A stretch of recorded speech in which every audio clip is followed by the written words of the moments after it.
Welcome to Soul Mastery for the soul-led entrepreneur who desires it all: purpose, power, and profits. I am your host, Chaitali Desai, business and success mentor, utilizing systems, structure, hypnosis, all things energetic, meeting the practical to help entrepreneurs grow in flow.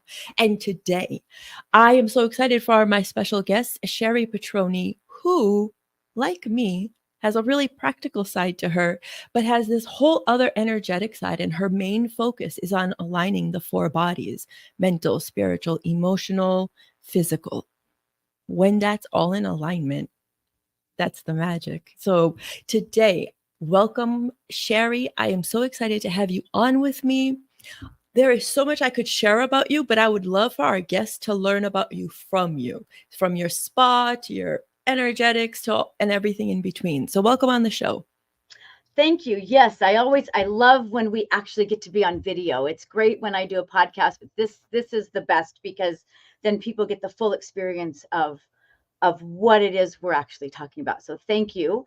And yeah, I was a teacher in my former life, but not in my former life. People go, "Oh, you know your past life?" No, in my former life, before I was a spa owner, from Las Vegas, Nevada, and the school system just no longer liked the fact that I was intuitive and that I did things that sometimes didn't seem like they would work with the children. And they always provided fantastic results. When I went and had kids for a little while, and then I came back to the school system, everything had changed.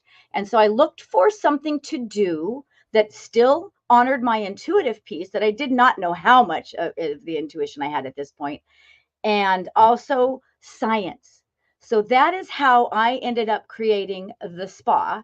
And I started out as esthetician, which was, oh good, I can play with chemicals and whatever, which of course quickly went, right? Because what happened, as an intuitive energetic being, that stuff, even when said the ingredients of skincare products said they were clean, they were not. So when 5 years into it, I got sick, I thought, oh, wow, I have to do something. So I had to stop using essential oils, which were part of my uh, frequency and energetic piece and all of that. So, long story short, through a whole series of things, my intuitive woo woo whatever side just broke wide open, and all the things I had tried to squelch since I was young, because my mother said, you're a psychic, you're this, you're that, and my mom and I have always had a tough relationship. And I thought, well, I'm not doing any of that if you say that it. And the reality was is she was correct. And as I delved into that more, became a Reiki master, started learning all different types of frequency building tools to add to my aesthetics piece, I ended up opening Oasis to Zen 10 years ago now in Las Vegas. And so what happened there is it just kept growing, right? So now I'm here today because I have learned how much alignment is a piece of being successful as a woman entrepreneur, because I primarily get women in there. Now, anybody could use this. However, the prosperity mindset piece of how to look at wealth and what has happened when we were younger, not necessarily trauma, just something that didn't happen for us or something that happened to us. And it doesn't necessarily mean that anyone had an issue, but we look at it a little bit different. So that inner care mentorship to go through and figure out what that is and how to shift into more prosperity is really what happened with me. I won't get into that whole story because that's another long spiel. So I'm going to be quiet now. But the fact is I actually did this myself, and I thought, oh my gosh, this is how I could show people how to have freedom and sit back and be able to do the things they want to do without worrying about where their next gigs coming from, or where their next paycheck, or their next this or that, because there is a way to do both.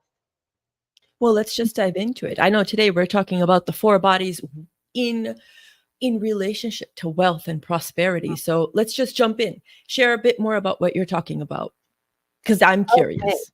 And I Yeah. know my listeners are going to be equally as curious. So what happened for me is I am a recovering codependent. And so what happened is growing up, I took on everything. My mom has her own challenges, and it wasn't addictions and that sort of thing, but she had her own upbringing that was not healthy. and it came into adulthood, and I thought I was helping. And so I've been a caregiver my entire life. So, but that caregiving, when you don't set boundaries and you don't say no when you want to, and those sorts of things, and you just go, oh, I can manage this. Oh, I can manage this. However many years later, a couple decades, 3 decades, 4 decades, it took me until probably in my mid 40s to figure out that this doesn't work for me. What I was doing was working 24/7, never took a day off. My day off on Sunday was for me to get everything organized to get ready for For the Monday week. and pay the bills and all of that stuff in my business, which was ridiculous. So I was so out of balance. And I have this joke that I talk to the universe about, and it is, you know, what happens is when I need healing, I see a program that I can work with my clients with, right? So that is where the whole energetic piece of aligning the energy bodies so that you're in, you know, alignment in your energy centers, but that is how you become aligned with your purpose, your passion, what it is you're on the planet for. And it's different for everybody, but there are very basic things that we can do for that. So let's just back up for a second. So we're talking about not just the chakras, we're actually talking about the four energetic bodies. Can you give a Absolutely. little bit of background on not so much the differences, but how they are different for you Mm. when you're working with your clients? Does that make sense? So first of all, the chakra centers and those energy centers and that energetic piece is actually a whole system that has been scientifically, for some the people that don't know, there are actual, the reason we know the frequencies is because they've been found scientifically in the body, and they work with the neurological system, and they work with the lymphatic system. Now, when we don't move, the lymphatic system does not work, and that's where we get edema and things like that, right? So from a Right. purely, like I say medical, but just being well, then you have the neurological system that when it's out of balance, so say we have this memory that is stuck in the cells somewhere because we hold these memories in our cells Yeah. without knowing, right? Until we For know, almost 12 generations. yes, We go yes, 12 back. generations. So not only what happened while we're here, what happened 12 generations ago, and Yeah. that is still working on our behalf or not on our behalf, depending on how we want to look at it. And that goes back to prosperity and that mindset as well. So we are looking really at, in some ways, at the vagal system. So that's that autonomic nervous system that is connected with the chakras. And Yeah. when we can work with the things that are stopping, that are bringing us, not stopping it, but kicking in the autonomic nervous system. So some of this is very scientific, where we work at that, find those belief systems, find the, okay, I would prefer not to be late anymore. You could literally find out how that is sitting in your neurological system and why you're, you know, in fear and you don't move, which then means we're not going anywhere, and then the lymphatic system gets worse, and then you know, over a period of time that becomes a whole other, like, very not good physical issue. Right. So all of them affect each other, but on that shorthand, that's the emotional, mental, physical, and spiritual, because when you're worried about all of that and you don't even know it, the spiritual aspect is not coming in. It's blocked out It's because we're blocked worried out. more about the physical piece. And why are we not feeling good? And then that's when we're anxious and just doing the next thing, the next thing, the next thing, and not paying attention to the bigger picture. And getting back to the bigger picture is what helps to then be able to see clearly, which can't be done if we're doing just the next thing and putting out fires all the time, which a lot of us do, including myself. So when we look at Mhm. aligning like the mental and the spiritual energy, right? Does it help lead a more strategic life? Because when people think of like when we look at people who talk about energy, we always kind of think of them as a hippie doing hula hoop, dancing, free love, right? Like it's, and I don't You're want to describing stereotype, my family. That's what I grew up around. And so but it's that is super why true. nobody ever told me I was crazy about the woo-woo. Thank Right, goodness. exactly. But when you look at it, right? And so when you're very, so I'm not sure if you're familiar with human design, but in my human Yes, design, I have yes. very strong masculine energy. But so there's like that very strategic side to me. But then I have this whole energetic side that I bring into my strategy. So for someone who's listening and they're like, huh, okay, I can see I have some of these like intuitive hits that come through, but I don't fit the stereotype, right? How can aligning the mental and spiritual body start to help them create wealth? Well, what Making happens, I'll tell you, so it is very scientific, right? So all of the energy bodies have a certain frequency, and when they are working at their frequency, just like a car, when it's got, all the check engine lights and all those lights that get turned on or whatever, when they're in balance, the car is in balance and works optimally. Or you can look at an orchestra. So if you go into a 7th grade class where everyone's trying to learn an instrument, that is not exactly the harmony you want in your energy centers, right? However, right. if you go to the Philharmonic and you go, oh wow, this is just beautiful, that is perfect synchrony of all the different frequencies of sound that are working together to make something bigger. And so if you look at that, and so when the emotional, mental, physical, and spiritual bodies are all at their optimal, then they work together to enhance your entire systems because they work together. And the reality, it isn't like that this is one frequency and then this is another. They blend together. And so they all really work together. So when it comes to money, if you're not sleeping well, you probably have something going on with the physical body.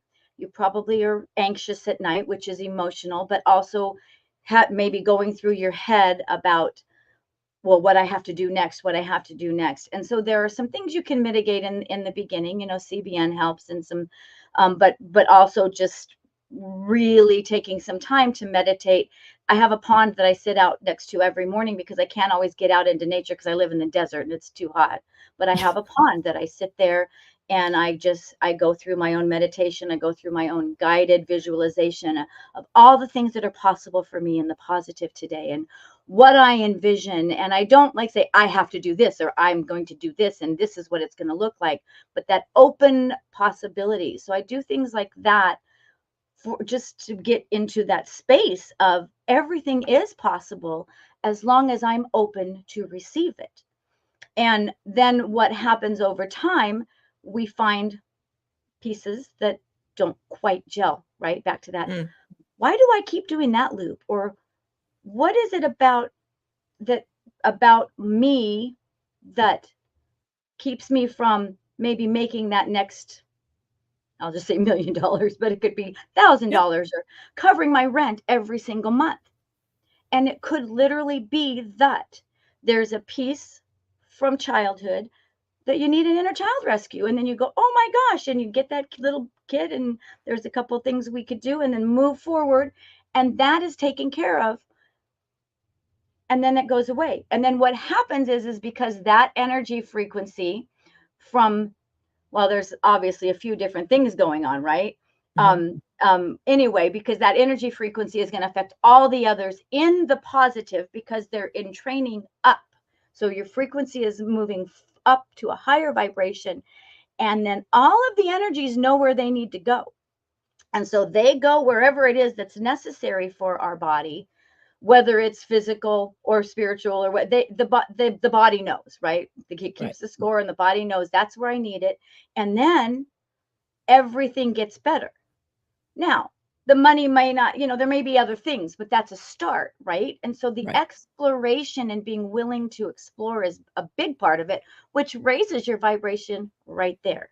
So it sounds a little bit like, well, you're not really saying anything. That's because everybody's different, right? There are basic things: meditation, taking a walk every day, connecting with nature, having support, being able to have someone to talk to when you're feeling like you're all alone, especially if you're a solopreneur, things of that nature. Saying no and you might need a support system because you're getting ready to say no to somebody and you're Yeah, worried for about sure. things that Boundaries are are getting, like hard. there's the basic things that we hear in business. Well, to Mm, be successful, you need this, you need this. But when those don't work, there's something underneath it. And that's when I come in, like, okay, you can't say no. You keep shooting on yourself is what a lot of us call it, and going, well, I should yeah. still do this because I can manage it. No, you don't have to do anything you don't want to do. So the undercurrent of everything you said is it's a level of self-trust, building this, because a lot of this is built in blind faith. Even though you have the practical steps, the energetic steps, you still have to trust not only yourself, but the things that we cannot see, right? Whether you call it universe, God, spirit, whatever your name is for it, Bhagwan. Talk about the trust piece, because you must have to walk clients through it. I believe you call your process emotional liberation. Yeah, one of the first beliefs is that I can't trust myself. It's a very, very common belief. I'm all alone. I'm unwanted. You know, I'm unworthy. I don't trust myself. That those the very basic ones. And some of those, just by going through a process of what the first memory is of your money story. What is the first memory of this? And going in and finding a core wound. And then sometimes it takes more than just that. Sometimes it doesn't. It just, oh wow, is that all it was? Yeah. And we don't have to hate our parents in order to have things like this that happen, which you know, people go, well, I don't have those kinds of issues. I loved my parents and we had a great life. Yes, and we misunderstood, because guess what? Our prefrontal cortex was not developed until we were 25. And so we were coming from a very small child. And so we just misinterpreted things. And some of it is quite funny. There's a story of my client who could not get in front of people and speak. And she was actually someone that came to the spa on a regular basis for facials. And one day I said, can I just walk you through? And I went back to a space of where, like, why is it that you can't get up in front of people? And she goes back to where she's like 4 and she's wearing this green dress. She's at a wedding and she was never one of the the bridesmaids or anything, or flower girl or what have you. Her sister always was, who was like a year older than her. But they bought her a dress that looked like she was in the wedding, but she never got to be in the wedding. And so she was hiding because she didn't want anyone to see her in the dress, because she felt like she was a fraud, that she didn't matter, and that they put this dress on her and that it pointed her out as not being worthy.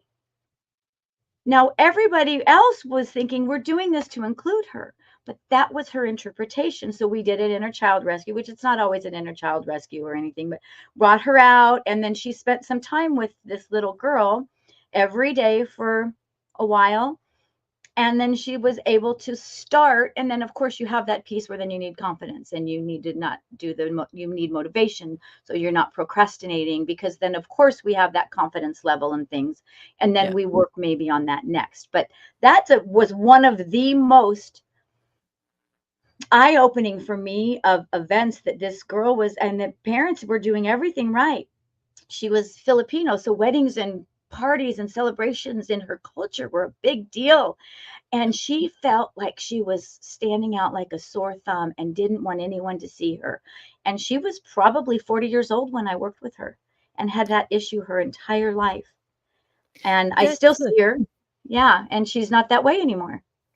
That's the thing about when you're a child, you do not see, you don't have the logic or the know-how to understand what's happening. And one of the things I've seen is abandonment issues, because you remember as a baby, your mom had to go, whether it was to the bathroom, whether it was to work, whether it was to go get groceries, didn't matter, but she had to step away and leave you.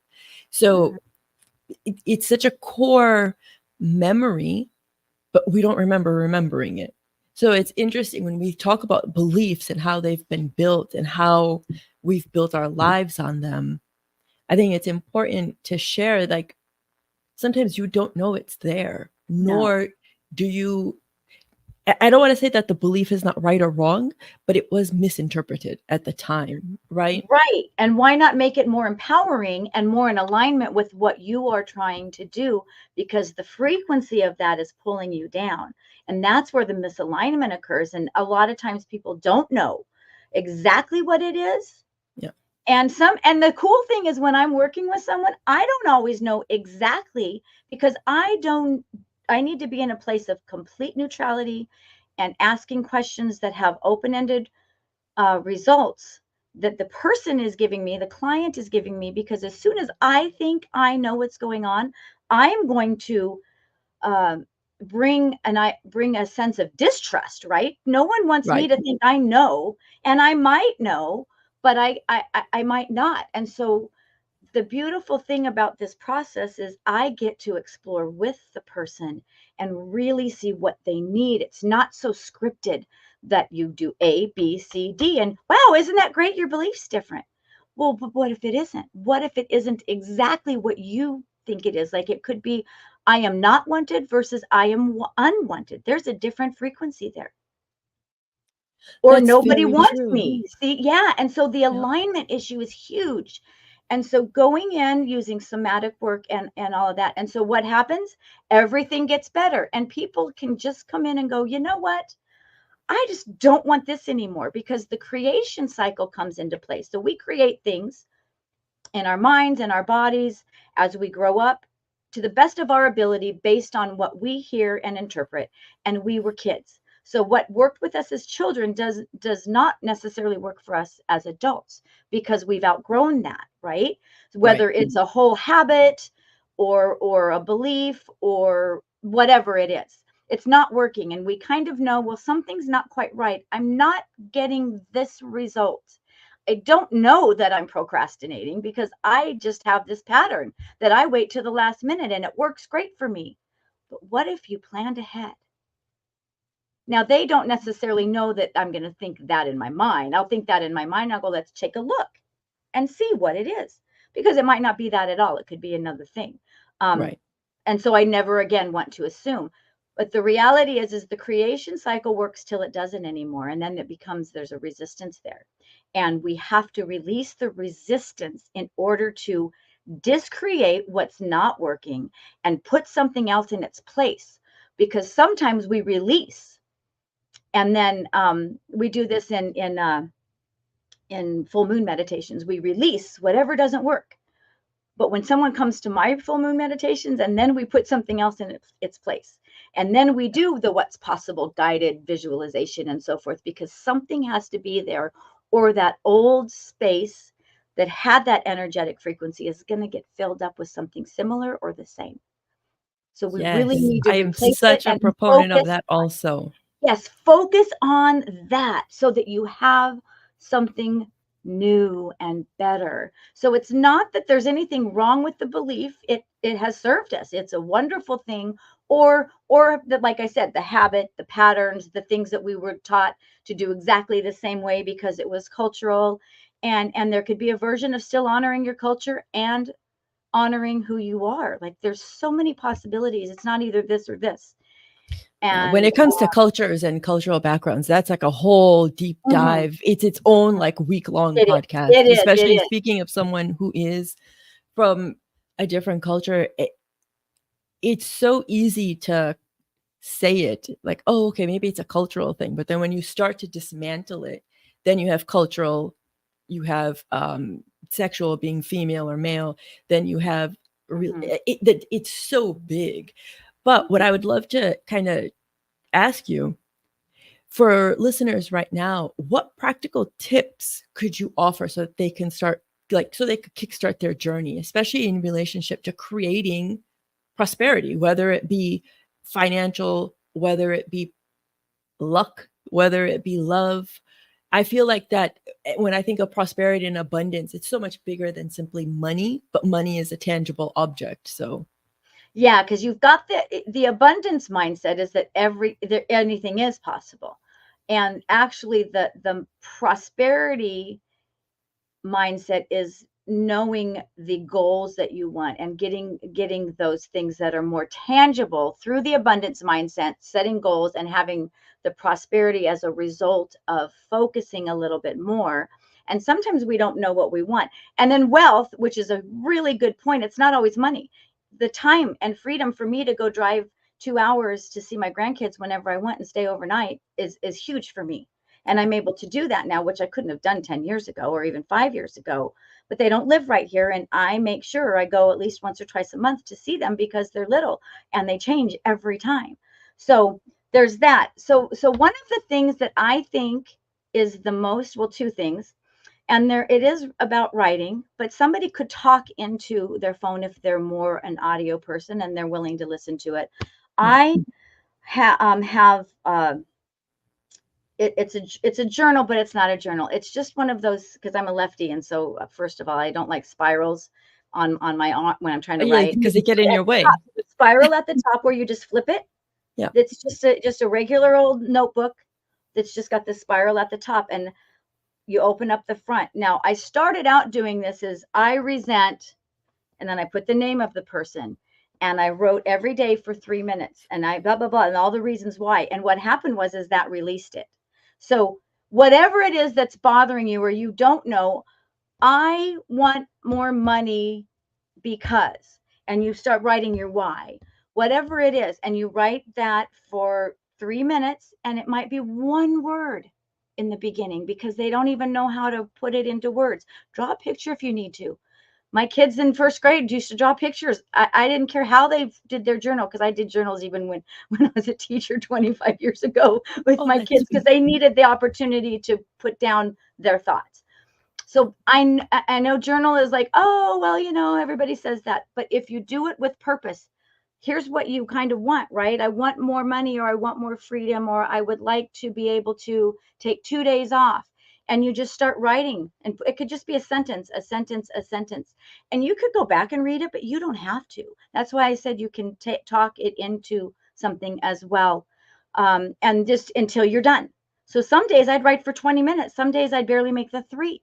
And when I was done with that, and I'd flip it over and do both sides. And when I was done with that, I knew I was either done, or when I was finished with the whole book, I would be done.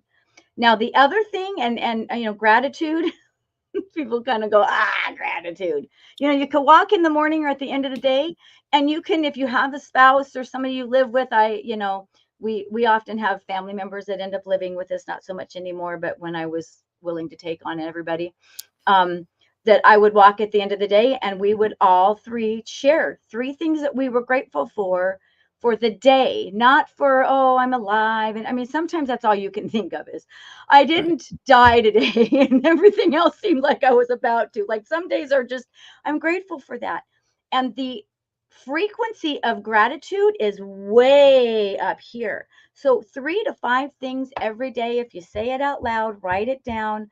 You could go back through when you're really not able to find anything, but those 2 things, which could be in the same journal, it could be in a different journal, or you just write a note and you post-its on your wall, and then you can look at all the things you're grateful for.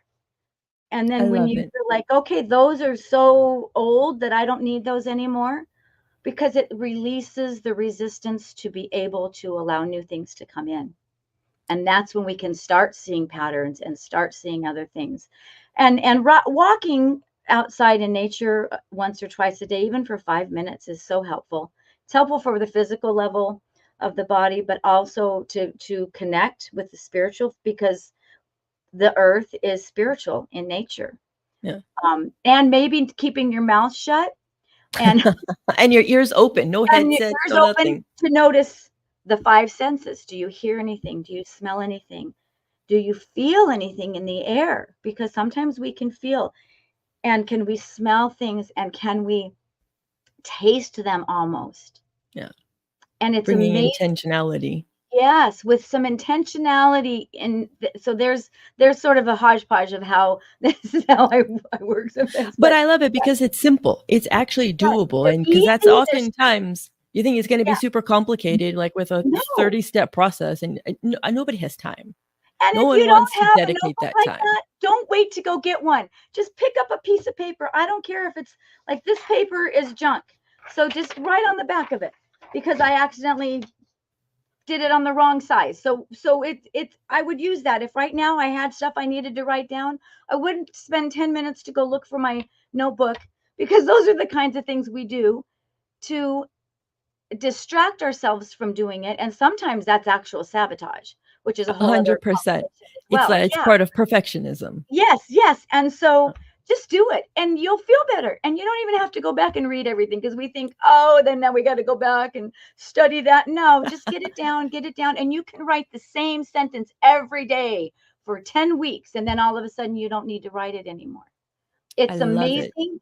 They took away the writing in the United States from in most of the schools. They all have these um, Google Oh yeah, the Chromebooks. thingies. Oh my gosh, yes, the tablets. Can't, I'm so old school. And what happened is they took away the connection of writing with your brain. There is a physical connection that goes to the brain and processes so that you will feel it in your gut brain, which is in the center of your body, to find shifts in your energy and in your learning. And that's why it's important to write it down and not do it on the computer. If any, it is good to hear your own voice too, if Mm. that's your second thing, because your voice is the most healing frequency of sound that you can use. I have always been a huge proponent of pen to paper Mm-hmm. because out of not only the emotional aspect, but you've just given yourself evidence. You've created something from nothing, Yes. right? So you're giving yourself evidence that you can build upon. Cheri, I have loved this conversation. You mentioned you're in Las Vegas and tell me what your spa's name is again. So the name of the spa is Oasis to Zen. So TO, not the number two, but so Oasis to Zen Transformation Spa. And that's in person. Do you also offer online services? I do. I do. So I have a lot of the energy processes Mm. and the processes that I was talking about just now can be done online. And part of it is because the laws of the universe are that there is no time and space. And with intention, we can literally do a Zoom and send the energy through. And even when you re-listen to it, because I give those to, then so Yep. if somebody has a process, let's say they did an inner child rescue, then they can review it repeatedly and then do whatever's next. And so I do have the bigger programs, coaching programs, but yes, there's a place that says virtual wellness on oasis2zen.com where they can book that. And if you can't figure it out or whatever, calling or texting me is always fine, or emailing me, Perfect. We'll have because all of that in the show notes. yeah, Cheri, wonderful. thank you so much for being on. I have loved this because I love bringing guests on who share similar ideas but have their own magic, the way they bring it through. So thank you for sharing with our listeners Thank you. today. Thank you. I love that you honor the science piece as well, because it is really there. It's all connected. We'll just leave it at that. Oh Everything. yeah, science is my lady. I started in molecular genetics and just expanded from there. Mm-hmm. I'm the most So woo-woo science person you'll ever meet. People come in like, oh, she's going to be way up here. No, you're just people. You're an energetic body with a human experience. We have to learn how to live in our bodies comfortably. It's not the other way around. yeah, We're not supposed to live up here in the spirit world. We're supposed to have an experience in our body with that as part of it. And that's the alignment of all the energies. Okay. Now I I'm done. love it. Thank you so much, Cheri. For our listeners today, thank you for tuning in. And if you haven't already, please definitely subscribe to the podcast and leave us a review. We want to make sure that we're bringing you content that you are loving. So I'm Chaitali Desai. And remember, if you develop the habit of success, you'll make success your habit.